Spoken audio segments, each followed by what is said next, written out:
Voltamos para o terceiro e último bloco do programa Polêmica. Para você que ligou a TV agora, estamos com o Dr. Diogo Neves, do Oncobeda, esclarecendo alguns fatos pertinentes referentes à matéria do fantástico programa dominical da Rede Globo de televisão. Doutor, eu estava aqui no intervalo, aproveitando, observando aqui que tem outro ponto aqui que eu acho que não poderia deixar de ser colocado, até para dar uma segurança a quem hoje, neste momento, faz um tratamento de oncologia, que se refere aos efeitos colaterais.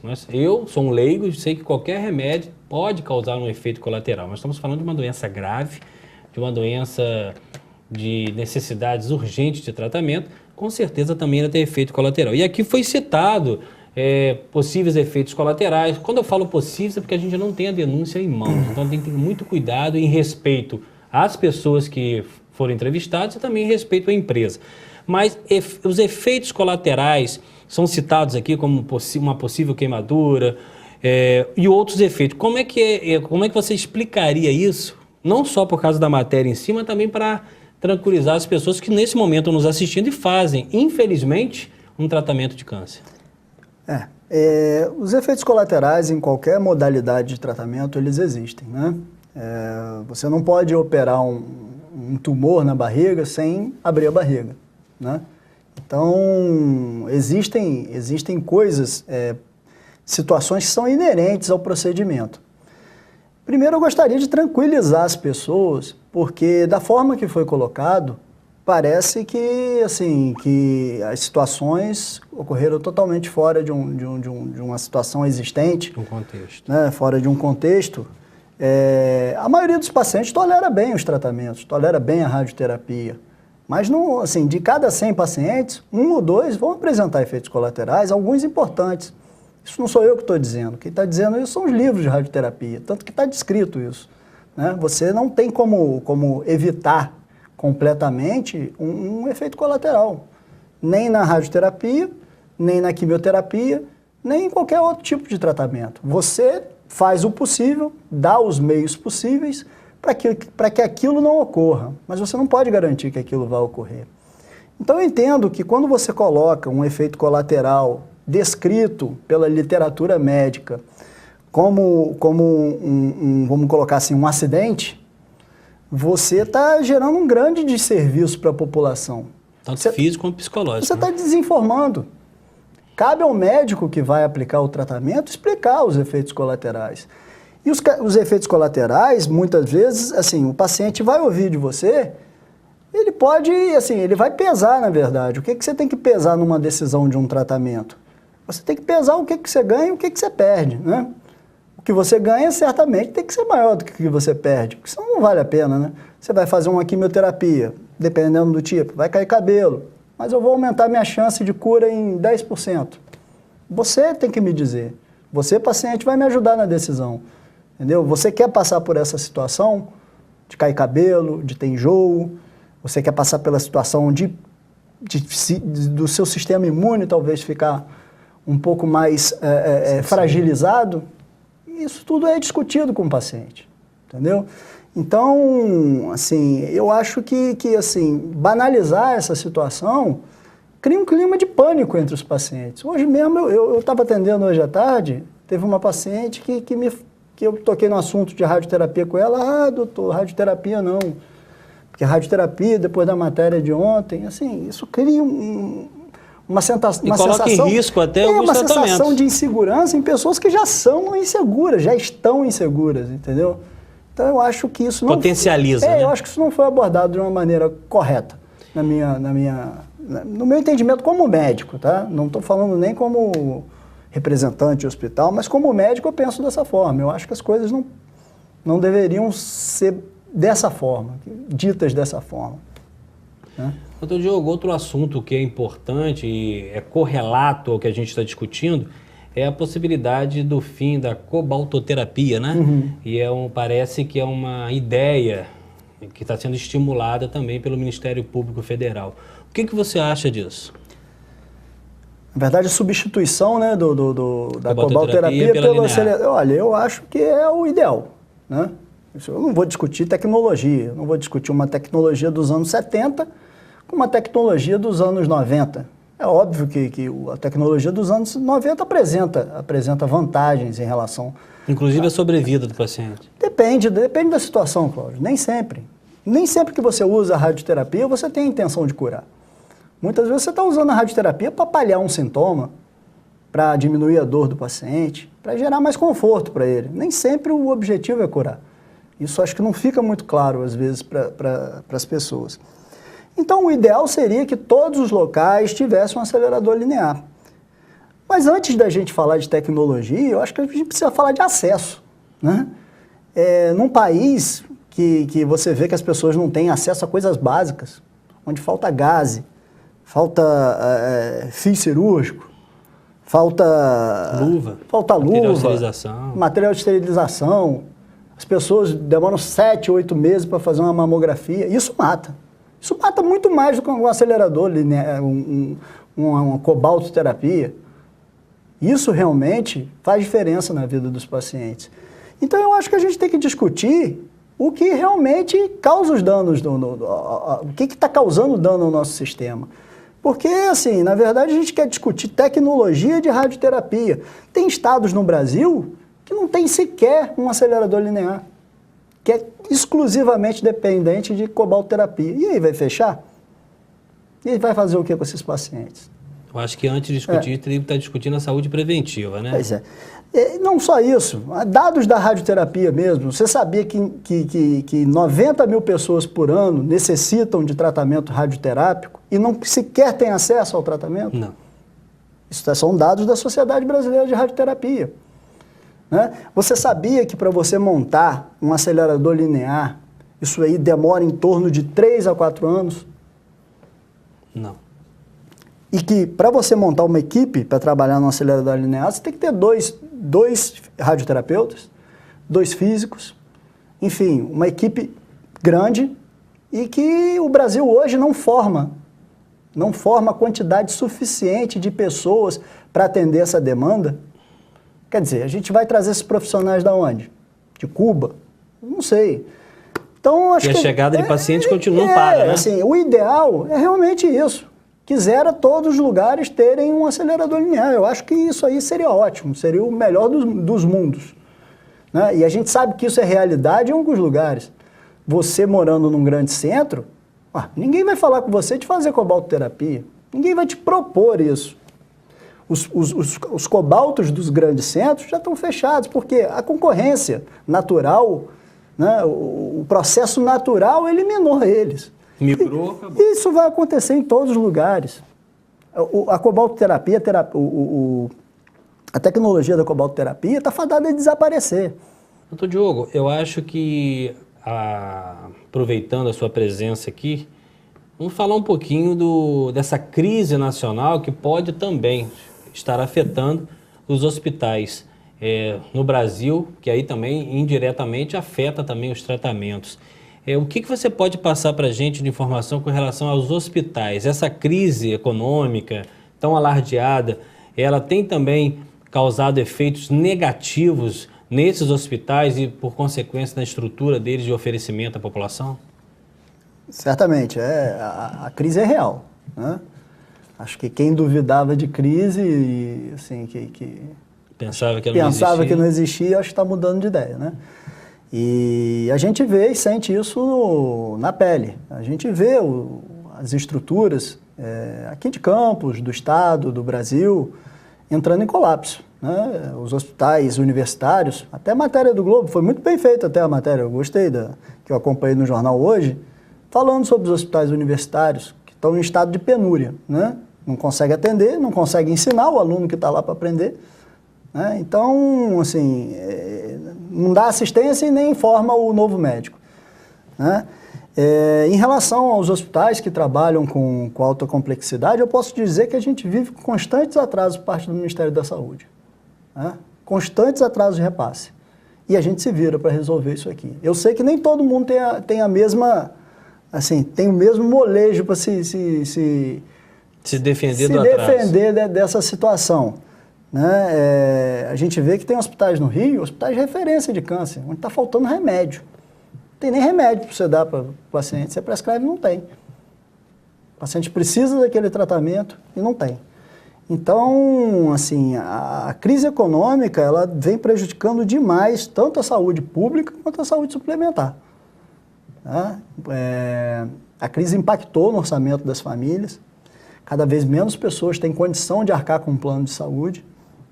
Né? Os planos, por sua vez, sofrem também, porque vem diminuindo a sua receita e transfere esse prejuízo para os hospitais, em forma de cortes sistemáticos, em forma de glosas. Né? Então, hoje, essa é a situação da saúde no Brasil. Você chegou a comentar aí da preocupação sua com a formação dos novos profissionais. Você acha que, diante da situação que a gente vive hoje, futuramente, os hospitais, não só públicos e privados, terão dificuldade na captação de novos profissionais e, além disso, profissionais de qualidade? Acho que sim. Acho que sim. A gente vê cada vez menos centros de excelência, né? Hoje eu pelo menos, assim, eu fiz residência em instituições públicas. Hoje a gente vê que uma pessoa, para fazer uma residência que te dê o mínimo de capacitação, aptidão, ela tem que procurar um hospital privado. Porque a saúde pública é sinônimo de falta, de penúria, né? Assim, isso não contribui em nada para a formação, principalmente de especialista, que é aquele médico último né? É o último da linha de atendimento, é aquele que tem que, ninguém resolveu, ele tem que resolver, o especialista, né? Então, a gente vê e sabe que isso existe, sabe que cada vez se forma menos. A política de formação, ela não preza pela qualidade. Cada vez mais se abrem residências, algumas não têm a menor estrutura de ser, entendeu? Não tem a menor capacidade de dar uma formação compatível com o cargo que a pessoa vai exercer depois. Então, é basicamente isso que a gente vê aí, né? Agora, esses efeitos práticos, nós temos o Sistema Único de Saúde. Qual a leitura que você faz do Sistema Único de Saúde hoje, atualmente? Olha, eu acho que o Sistema Único de Saúde é extremamente justo, né? Se ele fosse possível. Eu acho que não é, né? Porque as contas não fecham, né? Você dá acesso a tudo, todo mundo tem direito a tudo, mas na verdade todo mundo não tem direito a nada, né? Você não dá o básico, hoje, porque qual é o maior sonho da classe média? É ter um plano de saúde, porque ela quer sair do SUS. É o reconhecimento da falência do serviço público. Isso. Eu vejo dessa forma. Eu acho que o SUS é muito bem pensado, muito bem desenhado, mas não sei se tecnicamente ele é impossível, mas num país com esse nível de corrupção, com esse nível de desvio de verba, onde esse ano estão sendo contingenciados bilhões na saúde, você imagina, o que já não era bom, como é que vai ficar? Já que o senhor tocou nesse assunto, né, de política, é interessante também saber algumas opiniões. Vivemos aí essa possibilidade ou não do impeachment de mais um presidente no Brasil. Para quem não sabe, o senador Fernando Collor de Mello também já foi retirado do cargo, mas lembrando a quem não sabe, isso é um processo político, né? Não é um processo judicial. Como empresário, como chefe de família, como diretor de hospital, você acredita nesse impeachment e, se isso acontecer, você acha que isso é bom ou ruim para o país? Cláudio, política é uma coisa que eu realmente não gosto muito de falar, mas a gente vai estar falando num nível macro, né? Brasil. Eu acredito que que assim, os dois lados estão tendo a oportunidade de se manifestar, né? Tanto o lado do governo, sim, quanto a oposição. Eu vejo o processo como sendo um processo democrático. Não vejo ninguém impondo nada, assim, é uma situação de que quem tiver mais voto, né, tem os critérios lá, e quem tiver mais voto vai aprovar ou não, baseado nas denúncias que foram apresentadas. Eu não sou jurista, não saberia dizer se é justo, se tem base legal, se não tem, isso eu deixo para quem entende. Mas eu acredito no seguinte, eu acho que essa situação não pode se estender. Se é para continuar, se não houver impeachment, que realmente o governo comece a governar, né? E se houver o impeachment, que as forças entrem num consenso. Num consenso, numa força de coalizão, para tentar levantar o país, né? Porque a gente está vendo uma situação que deixa muita gente desesperançosa, né? Inseguro, o empresário não investe porque tem medo, ele não sabe como é que vai ser daqui a um mês, por exemplo. Se você vai fazer um investimento, quem tem está segurando, porque não vai fazer. Não nessa instabilidade política toda. Então eu acho que, assim, que tem que ser rápido, para o bem ou para o mal, né? Eu acho que o Brasil não pode mais sofrer por conta dos políticos, né? Eu ainda vou aproveitar você ainda, né, para saber um pouquinho mais, ainda dentro de questão política, só para fechar isso, nós tivemos a nomeação do Lula, que é ex-presidente, para a Casa Civil, que é um setor de extrema importância e relevância dentro de uma presidência da República. Como a gente está discutindo política macro, né, Brasil, como o senhor viu essa nomeação? Oportunista, necessária, até porque politicamente ele é um bom negociador. Qual a sua posição com relação a isso? Olha, Cláudio, a mim, como a maioria dos brasileiros, não soa bem, né? Nas circunstâncias em que houveram, né? Tendo vazado aquele áudio depois, assim, uma situação de muita cumplicidade, né, entre o governante e o indicado. Mas, assim, eu não acho que ele tenha, assim, que ele seja a pessoa que vá unir o país agora. Se o país tá brigando por conta disso, se o país está polarizado, eu não vejo ele como uma pessoa de consenso, né? Eu acho que essa posição, se for essa a intenção realmente, acreditando que seja isso, eu não acho que esse objetivo possa ser cumprido com ele no cargo, não. Então, Diogo, nós temos 3 minutos e eu gostaria que o senhor reservasse esses 3 minutos para suas considerações finais. Fique à vontade. Não, então, o que eu gostaria de dizer é que, assim,